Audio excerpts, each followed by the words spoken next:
if you were at a dinner party with Jesus? Have you ever imagined what that would be like? What if you found out you were invited to the same banquet or luncheon as Jesus? And what's the first thing that comes to mind? Are you terrified? Are you excited? What do you wear? What would you ask him if you were seated right next to him? Would you ask him some deep philosophical question about the meaning of life? Would you tell him quietly about your private pain? What would it be like to be in the presence of Jesus? Leonardo da Vinci wondered a lot about this, beginning in 1495, when he started painting his vision of the Last Supper, Jesus sitting around the table with his disciples. He started painting this famous work of art on the wall of a convent in Milan, Italy. It was on the wall of the refectory, actually, which is church language for dining room. And I read that images of the Last Supper are traditional. It's a theme that you put on refectory walls. And so the nuns and the monks would often eat in silence. And so you'd sit there quietly chewing, and you would stare at this image, wondering what it would be like to sit at the table with Jesus.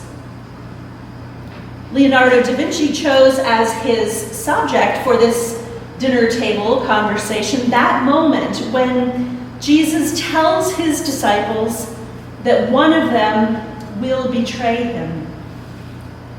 And he attempts to paint the consternation, the shocked reactions to this provocative announcement. I bet the conversation at that dinner party goes rapidly downhill when Jesus drops this loaded statement. Maybe having dinner with Jesus isn't as easy as we want it to be. Jesus, at that meal, upsets the apple cart. He upsets his fellow guests. He does that in Luke today, twice. He's at dinner with the Pharisees, and they are watching him closely. That's an interesting line. They're just waiting for him to do something provocative, to say something that they can use against him. They're waiting to trap him. And so what does he do? He walks right into it. First, Jesus takes on his fellow diners, handing out free advice on table manners. He tells his fellow guests not to sit in the place of honor, but to choose a lesser seat.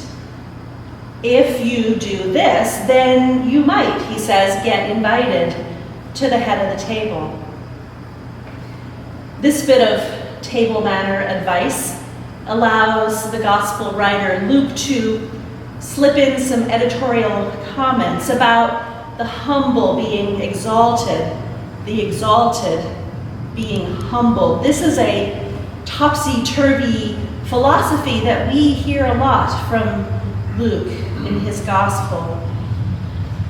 But it gets worse. Next, Jesus takes on the host.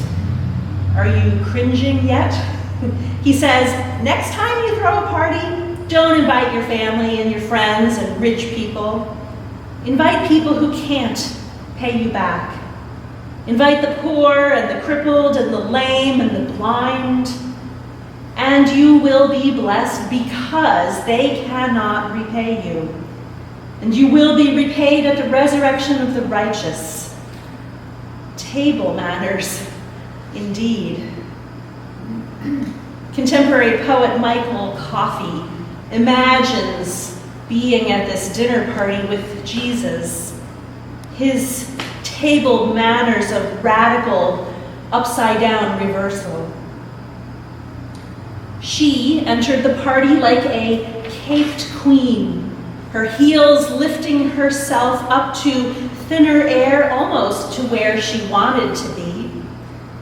She saw the table spread with boutique finery, charcuterie and artisanal cheeses and duck liver pâté, red and white and bubbling wine for every course.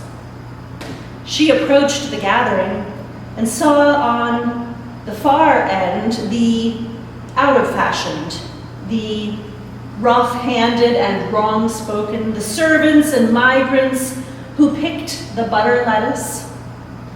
On the near end, she saw the well-labeled suits, handbags with leather and metal clasps, that look of confidence in the eyes of the highly educated. She saw one chair near her with those of her kind. She sat and mingled and sipped wine and laughed controllably and knew which fork to use for the appetizer. The host came and thanked her for taking the seat at this end and assured her, warm-voiced, that someday she too could join him at the other end. Jesus upsets people all the time with his table manners. He dines with tax collectors, prostitutes, lepers, women not safely attached to a man, smelly fishermen, people with disabilities, demons, the unclean, the untouchable, the impolite. In the 1970s, feminist artist Judy Chicago created this massive art installation called The Dinner Party. And it takes up a whole room at an art museum. I think it's in Brooklyn. There's this ceremonial banquet table set up as a triangle with embroidered runners and gold chalices and utensils and china-painted porcelain plates. And each of the 39 place settings honors accomplished women from across human history.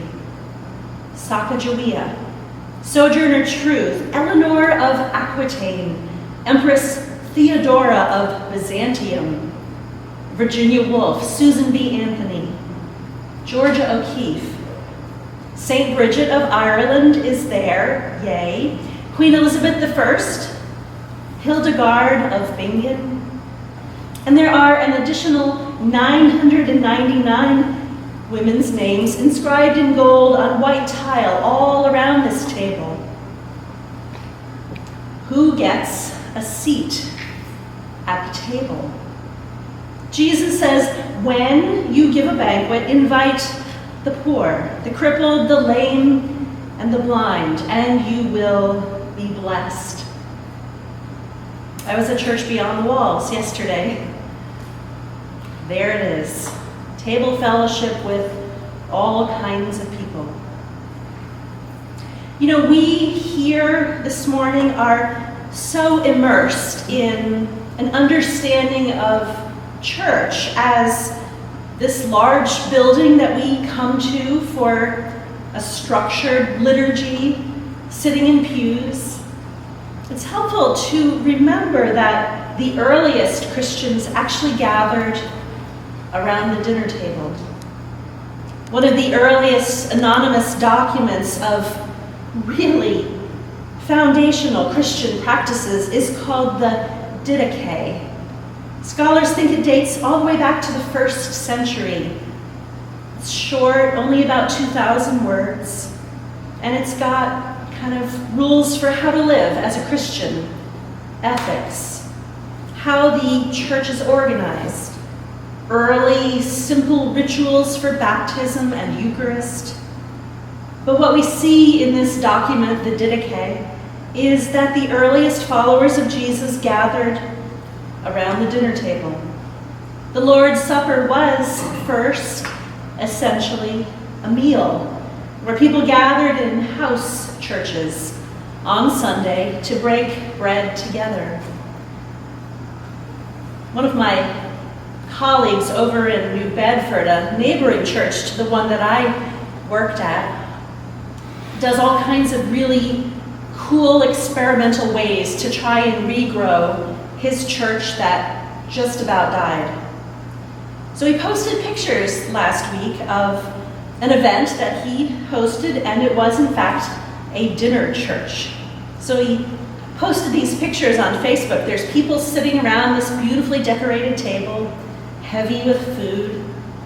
And Reverend Scott writes, "Here is our dinner church crowd."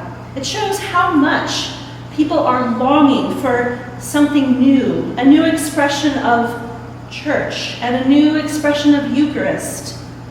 It's really what Jesus envisioned. We had a full house, he writes.